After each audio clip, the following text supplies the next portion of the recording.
the case of George Van Til and John Garcia. Van Til ripping into Garcia pretty good here. Garcia on the air ripping into Van Til pretty decently.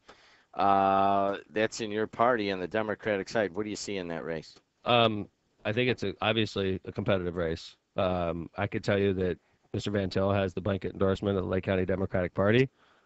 It was unanimous. And he's in the process now of going to the local organizations, and it's been a little tougher reception for him at the local points.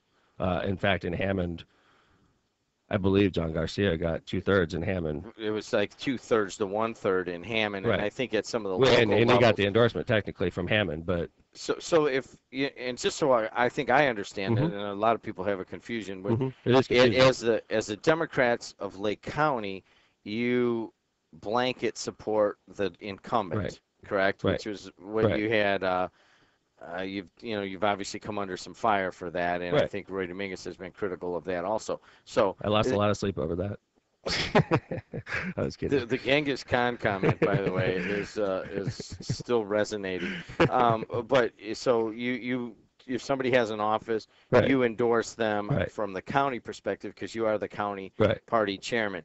But at the local level, these guys are going around, and they can endorse whoever they want. And I think we use it as a barometer. That's what I tell the candidates, like George. I said, George, this is a barometer for you. If you go into Hammond and you lose 2/3 to 1/3, even though you have the county support, this should give you like a red flag if you're George Van Til that I got issues in Hammond I got to take care of, and wherever else he's running into these types of problems. Because I know George is going to other communities and things are going well for him. So the way we look at it is it's like a barometer.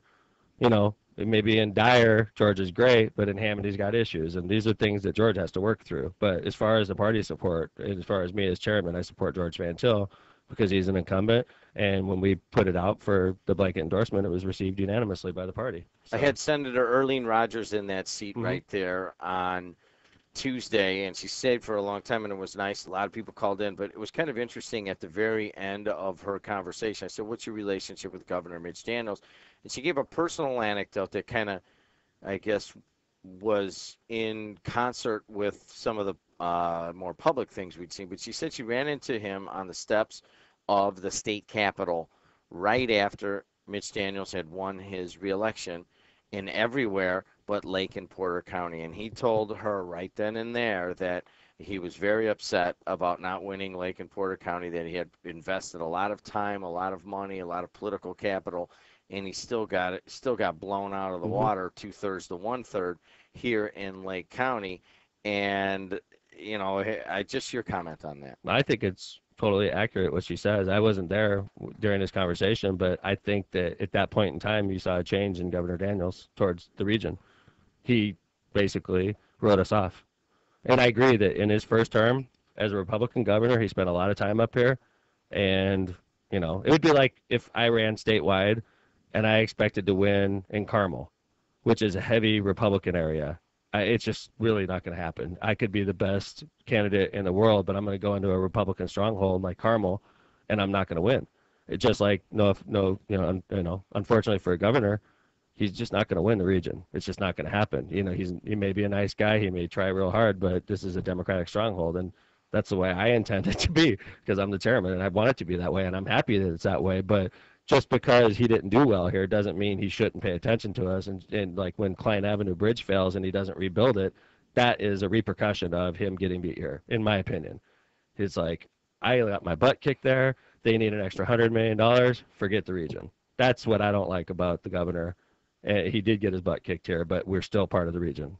We're still part of the state, and he doesn't treat us that way, in my opinion. But I tell you brought up Earlene's race. It's going to be a tough one. It's going to be a good one. Earlene is a seasoned veteran, and she's got the blanket endorsement of the party.